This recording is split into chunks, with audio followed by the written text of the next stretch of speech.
আসসালামু আলাইকুম এবং মাহের রমজান। তো বন্ধুরা, আশা করি আপনারা সবাই খুব ভালো আছেন।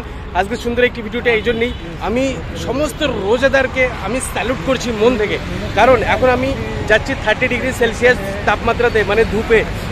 এদিকে এসো গাড়ি আর মতলব ইতনা জ্যাদা, মানে এত বেশি রৌদ্রতে আমরা কিন্তু হেঁটে যাচ্ছি, কি বলবো, মানে চপ্পল মনে হচ্ছে যেন উনিয়ে গেল, হ্যাঁ মোমবাতির মতো গলে গেল, এত ধূপ, মানে এত রোদ। আর এই রৌদ্রতে, এই গরমে 2024-এ এত গরম, আর এই গরমে কিন্তু যারা রোজা করছেন তাদেরকে সত্যি আমি মন থেকে স্যালুট করছি। কারণ আজকে আমি যাচ্ছিলাম একটা জায়গাতে ভিডিও শ্যুট করার জন্যে। তো আমি অনেকদিন মানে বাড়িতে রুমে ছিলাম, রুমের বাইরে বার হয়নি। তো আজকে বার হয়ে দেখছি যে কি এত গরম পড়ছে।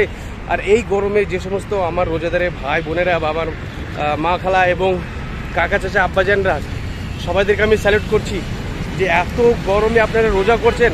আবার গ্রামের লোক আমি অনেকেই দেখেছি যে কি রোজা করার পরও মাঠে চাষ করেন, তাহলে কত কষ্ট বাপ, আপনি নিজেই ভাবুন।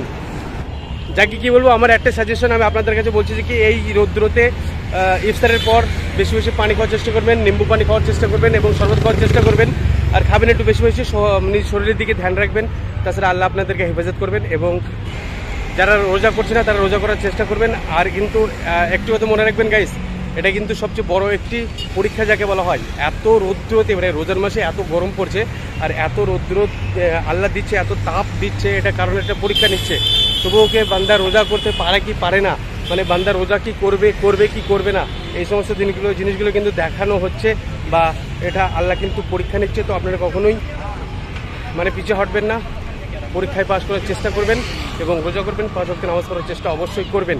আর আমি জানি আপনি যত কষ্ট থেকে রোজা করবেন ততই কিন্তু আপনার জন্য ভালো ফল এবং ভালো সব আপনি বেশি পাবেন।